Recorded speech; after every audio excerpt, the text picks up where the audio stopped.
เป็นตาสั่งผู้ชายปากหวานมักทรมานหัวใจผู้หญิงบ่จริงจังแล้วยังหลอกกินมาจีบแล้วทิมบ่มาหัวซา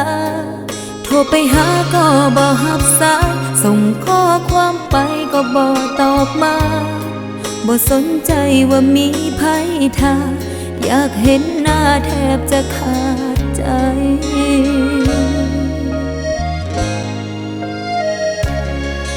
เห็นหน้าจึงอ้อนว่าแฟนได้ควงแขนในบางเวลาตั้งคำถามในใจเรื่อยมาว่าเฮาเป็นแฟนกันแบบใด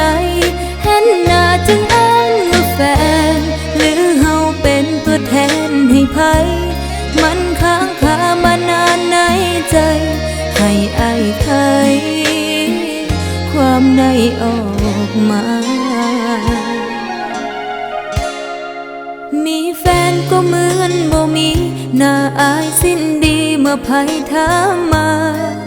อยากจะขอความกรุณาถ้าบ่ฮักก็บอกเลิกกัน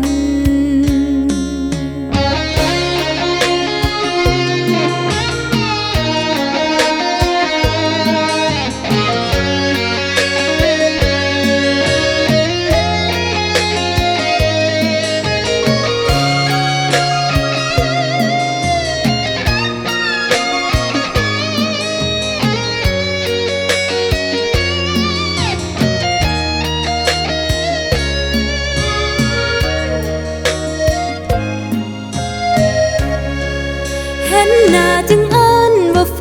นได้ควงแขนในบางเวลาตั้งคำถามในใจเรื่อยมาว่าเฮาเป็นแฟนกันแบบใดเห็นหน้าจึงอ้อนว่าแฟนหรือเฮาเป็นตัวแทนให้ภัยมันค้างคามานานในใจให้อ้ายไข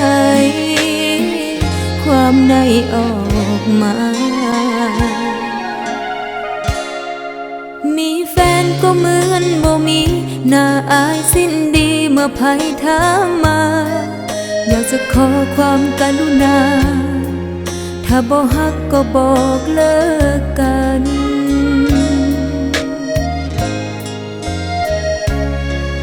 เห็นหน้าจึงอ้อนว่าแฟ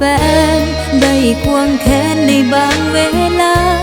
ตั้งคำถามในใจเรื่อยมาว่าเฮาเป็นแฟนกันแบบใดเห็นหน้าจึงอ้อนว่าแฟนหรือเฮาเป็นตัวแทนให้ภัยมันค้างคามานานในใจ